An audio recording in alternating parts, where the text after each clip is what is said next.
Hello students, हम कर रहे हैं statistics exercise number 13.1 class 10 CBSE का question number 1। Survey was conducted by a group of students as a part of their environment awareness program, in which they collected the following data regarding the number of plants in 20 houses in a locality. Find the mean number of plants per house. Okay तो यहाँ पे देखो हमें column दिया है number of plants और number of houses का, right.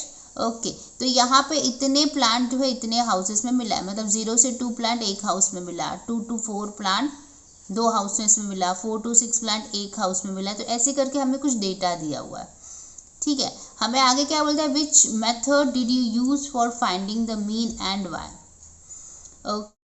Okay तो देखो यहाँ पे मैंने इसको टेबुलर फॉर्म में लिख लिया है। यहाँ पे नंबर ऑफ प्लांट्स मैंने सारा लिख लिया एंड नंबर ऑफ हाउसेस, क्योंकि कैलकुलेशन के लिए मुझे इस तरह से करना ज़रूरी था। अभी देखो क्लास मार्क को मैंने XI दे दिया है और यहाँ पर FI XI है, ठीक है। अब ये क्लास मार्क हम कैसे निकालेंगे, क्लास मार्क होता है जो नंबर ऑफ जो ग्रुपिंग होता है उसको हम लोग अपर लिमिट और लोअर लिमिट को 2 से डिवाइड करेंगे। जैसे कि देखो यहाँ पर पहला क्या है 0 to 2 है, पहला है हमारा 0 to 2, अपर लिमिट 2 है प्लस लोअर लिमिट 0 है, उसको 2 से डिवाइड करेंगे। मतलब क्या 2 + 0 कितना आएगा 2 आएगा, 2/2 कितना आएगा 1 आएगा। तो क्लास मार्क हमारा पहला क्या हो जाएगा 1 हो जाएगा।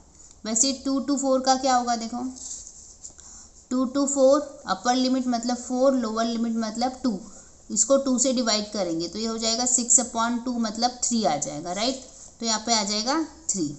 और उस तरह से हम लोग सबको करेंगे 4 और 6 मतलब 10, और 10 को 2 से डिवाइड करेंगे तो 5 आ जाएगा, राइट। और उस तरह से ये 6 + 8 करके उसको भी 2 से डिवाइड करेंगे तो 7, और फिर 8 + 10 18 को 2 से डिवाइड किया तो 9, और फिर 10 + 12 मतलब 22 को 2 से डिवाइड किया तो 11, अभी 12 और 14 मतलब कितना आ जाएगा 26 को 2 से डिवाइड किया तो 13, ठीक है। तो इस तरह से आपका क्या आ गया, क्लास मार्क आ गया। अब हम क्या करेंगे FI XI करेंगे। FI क्या है हमारा, FI हमारा ये है नंबर ऑफ हाउसेस, यहाँ पे लिख देती हूँ FI। मल्टीप्लाई करेंगे, देखो 1 × 1 मतलब 1, 2 × 3 मतलब 6, 5 × 1 is 5, 7 × 5 is 35, 9 × 6 54, 11 × 2 is 22, और 13 × 3 is 39, ठीक है। अब देखो हमें एक क्वेश्चन यहाँ पे पूछा था कि which method did you use for finding the mean and why. तो हम यहाँ पर डायरेक्ट मेथड यूज़ करेंगे, क्यों, क्योंकि हमें यहाँ पर FI और XI की वैल्यू बहुत छोटी छोटी दी हुई है, तो वहाँ पर हमारा डायरेक्ट मेथड काफ़ी कन्वीनियंट होता है। हमारे पास 3 मेथड है टोटल, उसमें से डायरेक्ट मेथड हम यूज़ करेंगे क्योंकि वो काफ़ी कन्वीनियंट हो जाता है यहाँ पर, ठीक है। अब देखो यहाँ पर हम लोग समेशन ऑफ FI निकालेंगे। समेशन ऑफ FI मतलब क्या करेंगे, सबको ऐड करेंगे। जब हम ऐड करेंगे तो ये मिलेगा हमको 20, मैंने ऐड किया हुआ है, ओके। उसके बाद हमें यहाँ पर समेशन ऑफ FI XI भी निकालना है, मतलब सारे को ऐड करेंगे।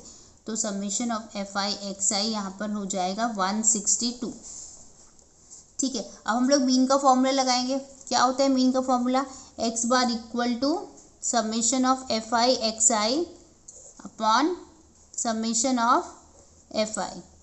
तो FI XI क्या है 162 और FI क्या है 20।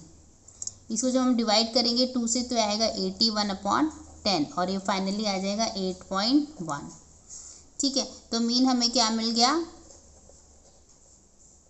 8.1, ओके ओके। तो यही हमारा आंसर है। आई होप आपको समझ में आया। और इन्होंने पूछा था which method you will use and why, तो उसका भी आंसर हम लिख देंगे। हम लिखेंगे here all the values of FI and XI are small, so we will use direct method। ये जो मैंने किया वो आपको डायरेक्ट मेथड से मैंने मीन निकाल के दिया है, ठीक है। तो आई होप आपको समझ में आए। Keep watching, keep learning. Thank you, bye bye.